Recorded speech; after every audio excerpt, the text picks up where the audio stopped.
हरे कृष्णा।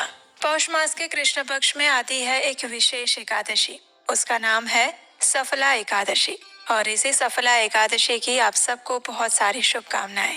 ये एकादशी अपने नाम के अनुसार ही मनुष्य जीवन को सफलता प्रदान करती है। इस एकादशी पर भगवान श्री हरि की विशेष पूजा अर्चना करके, उपवास का पालन करके, अधिक से अधिक उनके दिव्य नामों का जप करके मनुष्य अपने मनुष्य जीवन को सफल बना सकता है। ये एकादशी पौष मास में आती है और इसीलिए भी हमारे आध्यात्मिक साधना के लिए ये अत्यंत महत्वपूर्ण एकादशी है। तो चलिए इसी एकादशी के उपलक्ष्य में भगवान श्री विष्णु की एक पौराणिक कथा का श्रवण करते हैं। आइए आज की सफला एकादशी व्रत कथा आरंभ करते हैं। सर्वशक्तिमान भगवान विष्णु ने जिस समय बलि महाराज को बांधा था, उस समय अपने 3 पगों से चराचर प्राणियों के साथ तीनों लोकों को उन्होंने नाप लिया था।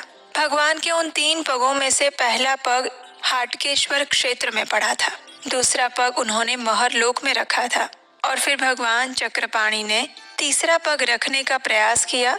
तब उनके अंगुष्ठ के अग्रभाग से ब्रह्मांड फूट गया था और अत्यंत लघुता को प्राप्त हो गया था। फूटे हुए ब्रह्मांड के उस छिद्र से निकला हुआ वो जल भगवान के अंगुष्ठ अग्र से होता हुआ क्रमशः पृथ्वी तल पर आया। चंद्रमा के समान उज्जवल जल से विभूषित उस तीर्थ को इस संपूर्ण जगत में विष्णुपदी गंगा के नाम से जाना जाता है। इस प्रकार उस क्षेत्र में जब भगवान विष्णु का चरण प्राप्त हुआ, तब प्राणियों के सभी पापों का नाश करने वाली विष्णुपदी नामक एक नदी प्रकट हुई थी। जो भी मनुष्य श्रद्धा पूर्वक उस नदी में स्नान करके भगवान विष्णु के चरण का स्पर्श करता है, वह परम पद को प्राप्त कर लेता है। पूर्व काल की बात है, चमत्कारपुर में उत्तम व्रत का पालन करने वाले चंड शर्मा नामक एक विख्यात ब्राह्मण हो गए थे।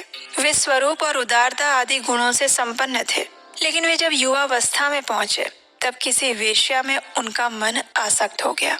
अब एक समय आधी रात में वे प्यास से व्याकुल होकर उठे और उन्होंने उस वेश्या से कहा, हे प्रिय, मैं पानी पीना चाहता हूँ, मुझे जल दो। कुल ब्राह्मण को मदिरा से भरा हुआ पूर्वा लाकर दे दिया। अब मुख में मदिरा जाते ही ब्राह्मण अत्यंत क्रोधित हो गए और उस वेश्या को बार बार धिक्कारते हुए कड़ी फटकार लगाने लगे।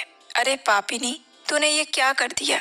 आज मदिरा पीने से मेरी ब्राह्मणता निश्चय ही नष्ट हो गई है, इसलिए अब मैं आत्म शुद्धि के लिए प्रायश्चित करूंगा। ऐसा कहकर वे दुख पूर्वक घर से बाहर निकल गए, निर्जन वन में गए और करुण स्वर में विलाप करने लगे। तत्पश्चात प्रातः काल होने पर उन्होंने अपने शरीर के सभी बाल निकलवा लिए, वस्त्र सहित स्नान किया और उसके बाद वे श्रेष्ठ ब्राह्मणों की सभा में गए, उन्हें प्रणाम किया और फिर उनसे कहा, हे ब्राह्मणों, मैंने जल के धोखे से मदिरा पी ली है, आप मुझे दंड दीजिए। तब उन ब्राह्मणों ने बार बार धर्मशास्त्र का विचार किया और फिर कहा, हे ब्राह्मण देव, अगर जानबूझकर या फिर अज्ञान से भी मदिरा पी ली जाए तो मदिरा के बराबर ही खौलता हुआ घी पीना चाहिए और ऐसा करने पर ही उसकी शुद्धि हो सकती है। मदिरा पान एक बहुत जघन्य और बड़ा पाप है। शास्त्रों में वर्णन आता है कि जो मदिरा पान करता है और इस जन्म में प्रायश्चित नहीं करता, उसे मृत्यु के बाद यमराज के दूत खौलता हुआ लोहा पीने के लिए देते हैं। इसलिए अगर तुम आत्म शुद्धि चाहते हो तो यही प्रायश्चित करो, इसी जन्म में खौलता हुआ घी पी लो। ये सुनकर ब्राह्मण ने कहा, बहुत अच्छा, ऐसा ही करूंगा।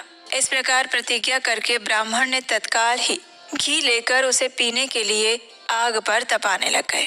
भूतने में ये समाचार सुनकर उस ब्राह्मण के माता पिता वहां पर आ पहुंचे और वो पूछने लगे, अरे पुत्र, ये क्या कर रहे हो? तुम ये क्यों कर रहे हो? तब उनके पुत्र ब्राह्मण ने नेत्रों से आंसू बहाते हुए रात की वो सारी घटना कह सुनाई। ये सब कुछ सुनकर ब्राह्मण दंपति ने उन सभी श्रेष्ठ ब्राह्मणों से प्रार्थना की कि मेरे इस पुत्र को धर्मशास्त्र का विचार करके कोई और प्रायश्चित बताइए। तब उन ब्राह्मणों ने फिर से आदर पूर्वक धर्मशास्त्र का विचार किया और इस प्रकार कहा, हे ब्राह्मण, धर्मशास्त्र में और कोई दूसरा उपाय नहीं है, अब आपको जो उचित लगे वही आप करिए। तब ब्राह्मण ने पुत्र से कहा, बेटा, तीर्थ यात्रा करो, उसके बाद क्रमशः अनेक प्रकार का व्रत करने से पवित्रता को तुम प्राप्त हो जाओगे। ये सुनकर उस ब्राह्मण पुत्र ने कहा, क्या ब्राह्मणों का बताया हुआ प्रायश्चित पवित्रता के लिए पर्याप्त नहीं है, जो आप मुझे व्रत आदि का उपदेश दे रहे हैं? पुत्र का ये निश्चय जानकर पुत्र वत्सला पिता और उनकी माता ने स्वयं शरीर त्याग देने का निर्णय किया और ये सोचकर प्रसन्नता पूर्वक अपना सब कुछ ब्राह्मणों को दान कर दिया। फिर माता ने कहा, पुत्र, जब हम दोनों अग्नि में प्रवेश कर जाएं, उसके बाद तुम मरणांत प्रायश्चित करते रहना। ऐसा कहकर वे दंपति प्रसन्नता पूर्वक मृत्यु के लिए अग्नि के पास गए। उनके साथ ही उनका पुत्र भी था। इतने में वेदों के पारंगत विद्वान शांडिल्य मुनि तीर्थ यात्रा करते हुए वहां पर आ पहुंचे।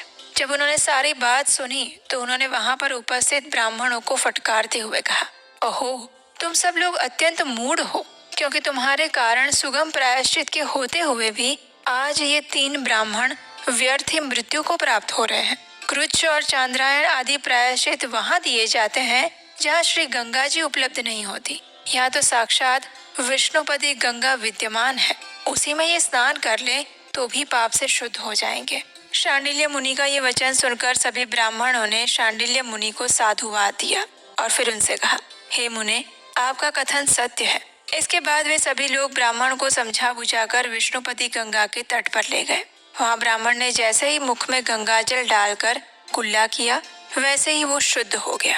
फिर जब वे उस शोभायमान जल में स्नान करने लगे तो उस समय स्पष्ट स्वर में आकाशवाणी हुई, विष्णुपदी का संपर्क होने से और इसके जल में स्नान और आचमन करने से ब्राह्मण देवता शुद्ध हो गए हैं, अतः अब वे अपने घर लौट सकते हैं। ये सुनकर सभी लोग हर्ष प्रकट करने लगे और अपने अपने घर चले गए। भगवान श्री विष्णु की महिमा गाते हुए इस विष्णुपदी तीर्थ का महात्म्य बताते हुए सूत गोस्वामी कहते हैं, हे ब्राह्मणों, ऐसी प्रभावशाली विष्णुपति गंगा इस क्षेत्र की पश्चिम सीमा पर विद्यमान है और वो सभी पापों का नाश करने वाली है।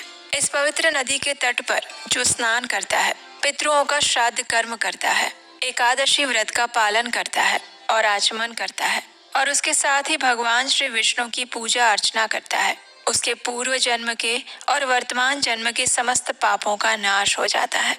जो प्यास से पीड़ित होकर बिना भक्ति के भी अगर उस तीर्थ के जल में प्रवेश कर लेता है तो वो भी पाप मुक्त हो जाता है। और इसीलिए इस पवित्र नदी के तट पर एकादशी, चांद्रायण व्रत और भगवान श्री हरि के निमित्त तपस्या करने का विशेष महत्व है। एकादशी आदि व्रतों का पालन करके ब्राह्मणों को दान देकर उन्हें भोजन करवाने के बाद अपना व्रत समाप्त करने पर मनुष्य को परम उच्च गति प्राप्त होती है।